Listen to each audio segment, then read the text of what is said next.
Hello નમસ્કાર સરળ app team વતી હું રામભાઈ તમારું સ્વાગત કરું છું. લઈએ કપાસની અંદર તમામ બાબતોની માહિતી. તે પહેલા જે પણ ભાગ જોવા માટે નવા ખેડૂત મિત્રો આવેલા હોય છે તે ખાસ કરીને ચેનલ સબસ્ક્રાઇબ હોઈ શકે, બીજા ખેડૂતોના ભાગ તમે શેર કરી શકો છો વોટ્સઅપ ગ્રુપ અને ફેસબુક પેજ દ્વારા, અને ભાગને લાઈક અવશ્ય કરો જેથી અમને મળતું રહે પ્રોત્સાહન તમારા તરફથી.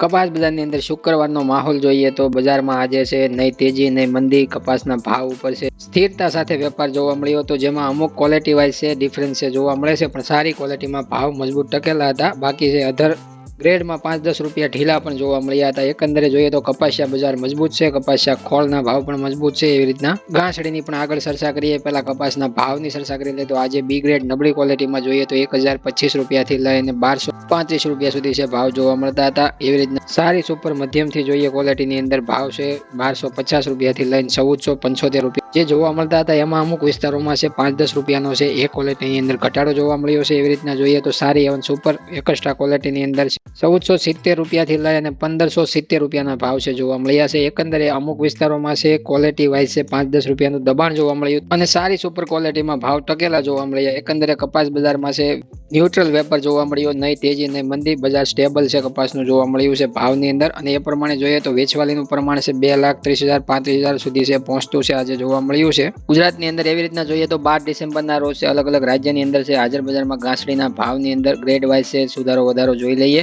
ગુજરાત શંકર ઘાસડી 29 ગ્રેડની અંદર 52,700 રૂપિયાના ભાવ છે ટકેલા મજબૂત જોવા મળ્યા. મધ્યપ્રદેશ એમપી લાઇનમાં 51,600 રૂપિયાના ભાવ છે મજબૂત ટકેલા જોવા મળ્યા 28 ગ્રેડની અંદર. પંજાબ હરિયાણા રાજસ્થાન લાઇનની વાત કરીએ તો 27 ગ્રેડની અંદર 47,900 રૂપિયાના એક ઘાસડીના ભાવ છે ટકેલા જોવા મળ્યા. એવી રીતના કર્ણાટક તામિલનાડુમાં 34 ગ્રેડની અંદર 72,300 રૂપિયાના ભાવ જોવા મળ્યા. એમાં પણ મજબૂત ટકેલા ભાવ જોવા મળે છે. 35 ગ્રેડની અંદર મધ્યપ્રદેશ એમપી લાઇનમાં 71,400 રૂપિયાના એક ઘાસડીના ભાવ જોવા મળે છે. 35 કર્ણાટક તામિલનાડુમાં 73,900 રૂપિયા એક ઘાસડીના ભાવ જોવા મળે છે. જેમાં તમામ ગ્રેડની અંદર તમામ રાજ્યોમાં છે સુધારો નથી એમ ઘટાડો પણ નથી, મજબૂત ટકેલા ભાવ સ્ટેબલ થતા જોવા મળે છે. નથી ઘટાડો નથી વધારો. કપાસના ભાવની જેમ ઘાસડીના ભાવ પણ છે ટકેલા જોવા મળ્યા છે. એવી રીતે કપાસિયાની વાત કરી લઈએ તો કપાસિયા બજારની અંદર છે મજબૂત સ્થિતિ બનેલી છે, અને હાલ જોઈએ તો પ્રાઇવેટ વેપારીઓ દ્વારા છે જણાવવામાં આવ્યું એ પ્રમાણે છે બજારની અંદર કોઈ ઘટાડો છે કપાસિયા બજારમાં થયો નથી. અને જોઈએ તો ડિમાન્ડ સાથે છે 600 રૂપિયાથી નબળી ક્વોલિટી અને સારી સુપર એક્સ્ટ્રા ક્વોલિટી સુધીના ભાવ 750 રૂપિયા છે એવન સુપર ક્વોલિટીમાં છે ઊંચામાં જોવા મળે છે. પ્રતિમણ 20 કિલોના ભાવ કપાસિયા બજારની અંદર નબળી ક્વોલિટીમાં 600 થી 750 રૂપિયા અને બાકી 750 રૂપિયા સુધી છે સારી એવન સુપર ક્વોલિટી મજબૂત ટકેલું ડિમાન્ડ સાથે વલણ છે કપાસિયા બજાર દર્શાવે છે. એવી રીતના કપાસિયા ખોળની ચર્ચા કરી લઈએ. 50 kg પર બેગની અંદર અલગ અલગ બ્રાન્ડ વાઇઝ 1550 રૂપિયાથી લઈને 1690 રૂપિયા સુધીના ક્વોલિટી વાઇઝ મજબૂત ભાવ છે ટકેલા જોવા મળ્યા છે. એમાં પણ નથી ઘટાડો કે નથી વધારો, સ્ટેબલ કપાસિયા અને કપાસિયા ખોળ છે જોવા મળે છે. અલગ અલગ બ્રાન્ડ વાઇઝ છે ભાવની અંદર ઉતાર ચડાવ છે ક્વોલિટી પ્રમાણે થતો હોય છે. બાકી તેજી છે અગાઉની એ ટકેલી જોવા મળે છે. એવી રીતના કપાસના ભાવમાં પણ છે મજબૂત સારી ક્વોલિટીમાં સ્થિતિ છે. હાજર બજારમાં રૂની ઘાસડીના ભાવ પણ સ્થિર થયા છે, એમાં પણ તેજી સાથે ભાવ છે અટકેલા છે. નવી તેજી નથી જોવા મળતી, પણ અત્યાર સુધીનો જે સુધારો થયો તે જાળવી રાખેલો છે. એ પ્રમાણે જોઈએ તો વિદેશ વાયદાની અંદર 11 ડિસેમ્બરે રાત્રે સપાટી છે કેવી બની છે એ પ્રમાણે આઈસ ફ્યુચર્સ 11 ડિસેમ્બરના રોજ છે માર્ચ કોન્ટ્રાક્ટની અંદર 64.10 સેન્ટની ઓપનિંગ સપાટી જોવા મળી હતી. ઊંચા મઠે રાતભર છે 64.35 સેન્ટના ભાવ જોવા મળ્યા.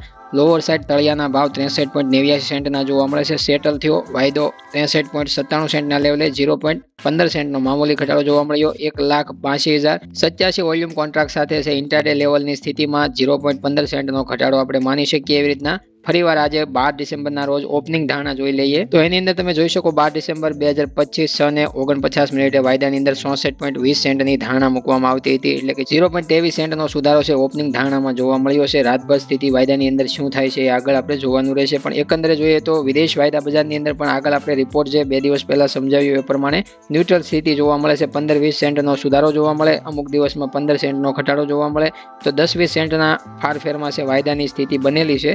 અને એવી રીતના જોઈએ તો ઉપલું મથાળું જ્યાં સુધી 66 સેન્ટનું તોડવામાં નહીં આવે ત્યાં સુધી નવી તેજી છે વિદેશ વાયદાની અંદર છે. મોટી તેજી ન જોવા મળે એ પ્રમાણે તળિયાનું લેવલ 62 સેન્ટનું નહીં તોડવામાં આવે ત્યાં સુધી છે નવી મંદી છે વાયદાની અંદર નહીં જોવા મળે. એટલા માટે સ્થિર સ્ટેબલ છે અમેરિકાની અંદર છે ભાવ ચાલી રહ્યા છે. એવી રીતે જોઈએ તો કપાસ બજારની અંદર છે બીજા નંબરનો જે કપાસ ઉત્પાદક દેશ ગણીએ તો ભારત છે, અને ભારતની અંદર અત્યાર સુધીમાં નવી સિઝનની અંદર નિકાસની ચર્ચા કરીએ તો એવડા મોટા દેશમાંથી 2.5 લાખ ઘાસડીની માત્ર અત્યાર સુધીમાં નિકાસ દર્શાવવામાં આવી છે. એટલે કે આ સિઝનની આયાતનો અંદાજ છે 50 લાખ ગાંસડી મૂકવામાં આવ્યો છે, જ્યારે નિકાસની ચર્ચા કરીએ તો 25માં ભાગની નિકાસ છે આ સિઝનમાં છે. શરૂઆતના અત્યાર સુધીના સમયગાળામાં આપણે ગણી શકીએ કે 25માં ભાગની નિકાસ આયાતના અંદાજ સામે આપણે ગણી શકીએ. અને દેશની અંદર જોઈએ તો લગભગ અત્યાર સુધીમાં 90 લાખ ગાંસડીના પુરવઠા સામે છે નિકાસ તમે જોઈ શકો છો કે કેટલી દેશની અંદરથી જોવા મળે છે. અને એ પ્રમાણે જમીની સ્તર ઉપર તળિયાના ભાવે ખેડૂત છે જમીન પોતાની વેચી રહ્યો છે, જ્યારે ઉપરના મથાળે છે મોટા માથા છે એ સરકાર ખરીદી રહ્યા છે.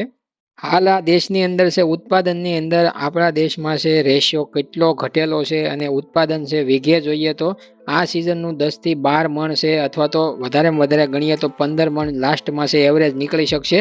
તો 15 મણ ઉત્પાદન છે વીઘે, 16 ગુઠાના વીઘે જો 15 મણ ઉત્પાદન થતું હોય ઊંચામાં ઊંચું આ દેશની અંદર, છતાં પણ આ દેશની અંદર છે ખેડૂતોને એવા ઉત્પાદનની અંદર પણ છે ભાવ લેવા માટે પોતે હેરાન થાય છે, છતાં પણ ભાવ નથી મળતો, ઉત્પાદન સામે ઘટીને આવે છે. અને જોઈએ તો આની જગ્યાએ ઉત્પાદન છે 15 નું 30 મણ વીઘે થયું હોય તો ઉત્પાદન 30 મણ અને જ્યારે 16 ગુઠાનો વીઘો હોય તો તમે સમજી શકો કે આ સરકાર છે અને આપણા દેશની અંદર છે શું ભાવની હાલત થાય. એકવાર તમે 1 મિનિટ માટે ખાલી તમે વિચાર કરો કે જો તમારું ઉત્પાદન એટલું બધું ઘટેલું છે છતાંય ભાવની પાછળ તમારે દોડવું પડે છે કપાસની અંદર, તો જ્યારે તમારું ડબલ ઉત્પાદન દેશની અંદર હોય આ જે છે એના કરતાં, તો તમારે વિચાર કરી લેવાનો કે બ્રાઝિલની અંદરથી ભારતની અંદર ગાંસડી આવે છે એ 47-48 હજારે છે અહીં પહોંચતી થાય છે. એટલે એ પ્રમાણે તમારા ભાવ છે બ્રાઝિલ કરતાં જે ડબલ ઉત્પાદન તમારું હોત તો તમારા 42-43 હજારે નિકાસ છે ગાંસડી તમારા દેશમાંથી થતી હોત.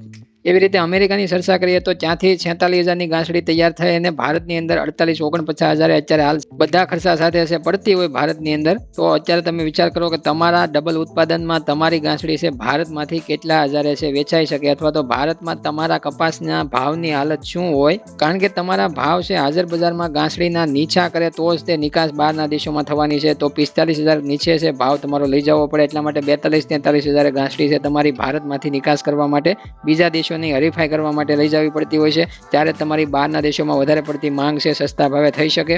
બીજો પોઈન્ટ આપણે જોઈએ તો ડબલ ઉત્પાદન સામે આ સિઝન પ્રમાણે જોઈએ તો ભાવ છે 50% કપાઈ જાય, એટલે કે અત્યારે હાલ 1500 ચાલતા હોય તો બજારની અંદર છે તમને 700 થી 800 રૂપિયા, વધીને સારી ક્વોલિટીમાં 900 રૂપિયા મળતા હોત. તો તમારી અત્યારની હાલની જે કપાસ વીણવાની મજૂરી તમે આપો છો એ મજૂરીની અંદર છે બીજા વર્ષનો ઉત્પાદન ડબલ થયો તો ઘટાડો ન આવત, કેમ કે તે મોંઘવારી ચેન સાથે જોડાયેલી રચના છે, એટલે કે એની અંદર છે દિવસે ને દિવસે સુધારો જ આવવાનો છે, એમાં ઘટાડો નથી આવવાનો એક વર્ષની અંદર. તો પ્રતિ મણ 300 રૂપિયા તમે વીણવાના આપો એક મણ કપાસની અંદર, તો એવા 2 મણ તમારે ડબલ ઉત્પાદન છે એટલે 2 મણના તમે 600 રૂપિયા આપો, અને 600 રૂપિયા છે તમારા મજૂરી વીણવાની કાઢી અને 2 મણ 1800 રૂપિયાની અંદર વેચાતો કપાસની અંદર 600 રૂપિયા માઇનસ કરો તો 1200 રૂપિયા તમને વધે. તો અત્યારે હાલ 1500 રૂપિયાનો તમે વેચો તો પણ 1200 રૂપિયા વધે, ડબલ ઉત્પાદન તમે લાવીને વેચાણ કરો તો પણ તમને મજૂરી આપતા 1200 રૂપિયા વધે. એટલે બજારની અંદર મોંઘવારી દર વધ્યો છે, એટલે મજૂરી અને તમામ બીજા ખર્ચા વધ્યા છે, જેની અંદર કાપડનો પણ સમાવેશ થાય. કાપડની અંદર પણ છે મોંઘવારી દર લાગુ પડતો હોય છે, પણ કાપડ સામે છે કપાસના ભાવની અંદર મોંઘવારી દર છે 5 વર્ષની અંદર નથી જોવા મળ્યો, અથવા તો 5 વર્ષની અંદર મોંઘવારીના દર સાથે કપાસનો દર છે એની અંદર ગ્રોથ નથી જોવા મળ્યો. તો એના માટે આગળ પગલાં લેવા જોઈએ, પણ એના માટે સરકારે છે ધ્યાન આપેલું જ નથી. 5 વર્ષની અંદર કપાસ અથવા તો કપાસમાંથી કોઈ પણ બનતી પ્રોડક્ટની અંદર ગવર્મેન્ટના સારા પગલાં હોત તો બહારના દેશોમાં નિકાસ વધી હોત, અને એના બદલે આયાત છે વધીને જોવા મળે છે. એટલે તમે સમજી શકો છો ભાગ છે લાંબો થઈ જાય, એટલા માટે નવા ભાગની અંદર છે આની ઇન્ટરેસ્ટિંગ એક માહિતી લઈને ફરી અમે હાજર થઈશું. ત્યાં સુધી તમામ ખેડૂત મિત્રોને જય જવાન, જય કિસાન, જય ભારત, જય ઠાકર.